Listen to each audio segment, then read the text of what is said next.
ये पार्ट 2 है हमारी WVD सीरीज़ का। तो इसके अंदर हमने अपना क्रोम ऑलरेडी इंस्टॉल कर लिया है और हमारे जो DCVM है इसके अंदर हम डाउनलोड करेंगे एज्योर एक्टिव डायरेक्टरी कनेक्ट। जो हमारा कनेक्ट होगा, हम कनेक्ट करेगा हमारे ऑन प्रेमाइस के एक्टिव डायरेक्टरी को हमारे एज्योर के एक्टिव डायरेक्टरी के थ्रू, जहाँ से हम यूज़र्स को क्रिएट कर सिंक कर सकते हैं, कनेक्ट करवा सकते हैं अपने ऑफिस 365 यूज़र को या एज्योर के एक्टिव डायरेक्टरी एज्योर के यूज़र्स को अपने ऑन प्रेमिसेस के एक्टिव डायरेक्टरी के साथ, और एक्सेस दे सकते हैं उनको WVD इन्वायरमेंट का। तो इसके अंदर हमें क्या करना है, सिंपली जाना है एज्योर एक्टिव डायरेक्टरी कनेक्ट।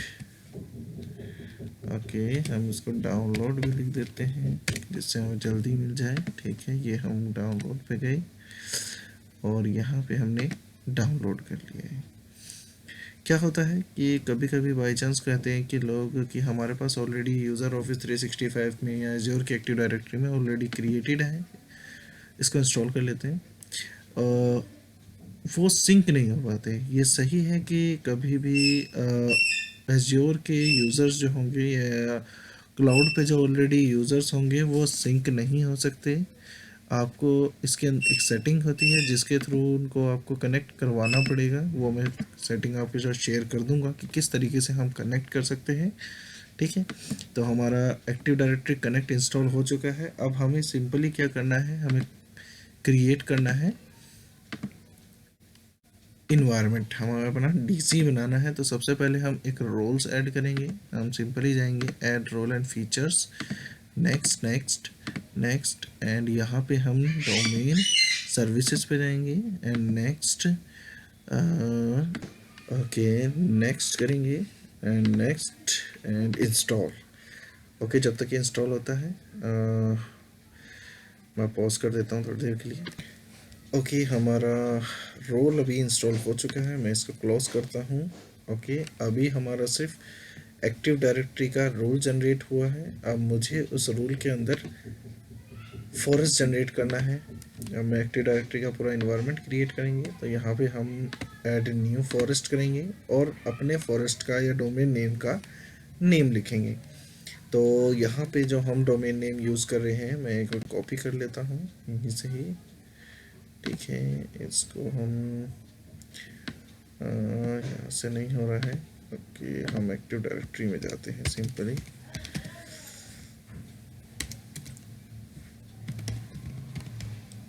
जो आप डोमेन नेम अपने ऑफिस 365 के अंदर यूज़ कर रहे हैं, कंपनी का जो डोमेन होगा वही डोमेन आपको यहाँ पे यूज़ करना है, जिससे सारे यूज़र्स जो होंगे कॉमनली अपने ऑफिस 365 के अंदर भी लॉगिन कर सकें, इवन WVD के अंदर भी उसी लॉगिन आईडी पासवर्ड से लॉगिन कर सके। तो आपको सेम ही डोमेन यहाँ पे यूज़ करना है।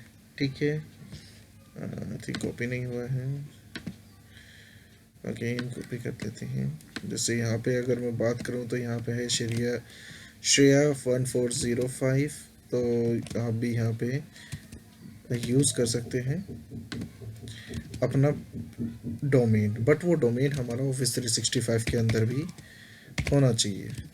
अदरवाइज़ क्या होगा, जो फिर आपके अकाउंट के जो यूज़र्स क्रिएट होंगे वो यूज़र्स अलग ही तरीके से क्रिएट होंगे। कि अगर आप यहाँ पे यूज़ कर रहे हैं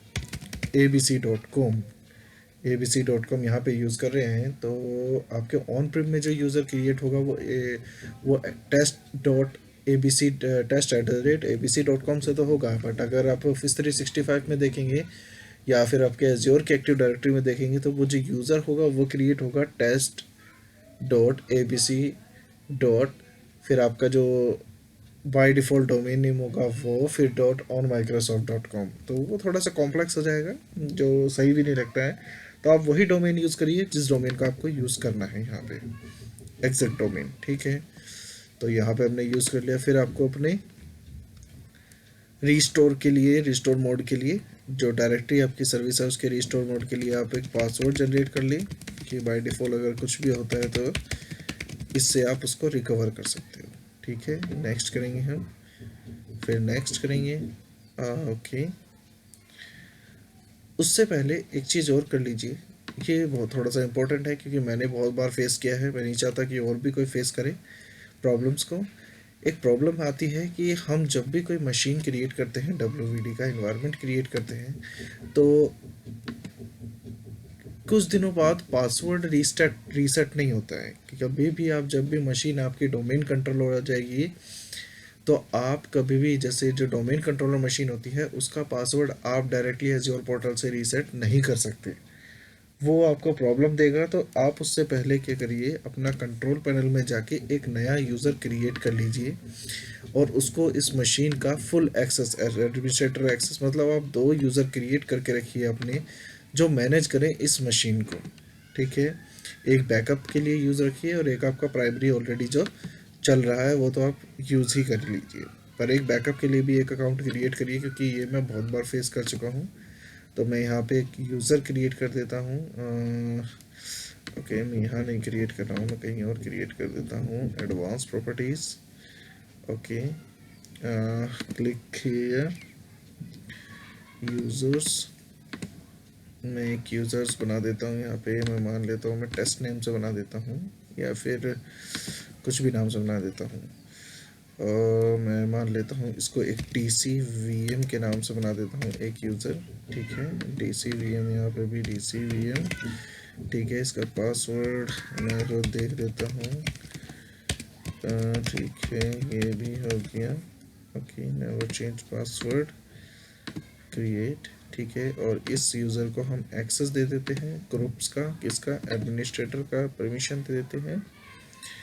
add DCVM check, okay, apply, okay, और रिमोट डेस्कटॉप यूज़र का जब अगर आपने एडमिनिस्ट्रेटर का दे दिया है तो ज़रूरत नहीं है कि आपको इसमें भी देने की ज़रूरत होगी, बट क्या होता है कभी कभी प्रॉब्लम्स हो जाती है, नहीं चल पाता है, तो आप यहाँ इसको दोनों एक्सेस ही दे दें। ये हमारा एक्सेस आ गया है इसका। अब उसके बाद हम यहाँ पे डोमेन नेम चेक करेंगे। ठीक है, यहाँ हमने डोमेन नेम चेक कर लिया अपना, .on Microsoft। आई थिंक हमें सिर्फ शरिया 14 ही लेना पड़ेगा। Okay, next.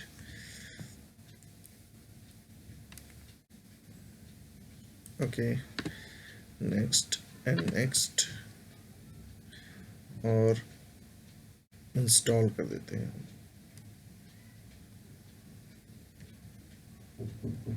ठीक है, ये हमारा इंस्टॉल हो गया।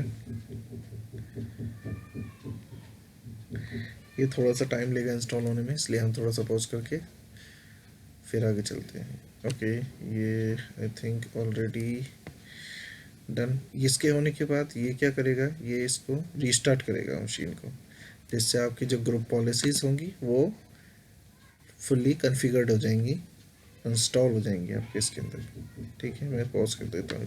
ओके, जैसे ही हमारी पॉलिसी पूरी सर्वर पे सक्सेसफुली इंस्टॉल होंगी, ये हमसे बोलेगा साइन आउट होने के लिए, क्योंकि अब ये रीस्टार्ट करेगा हमारे मशीन को।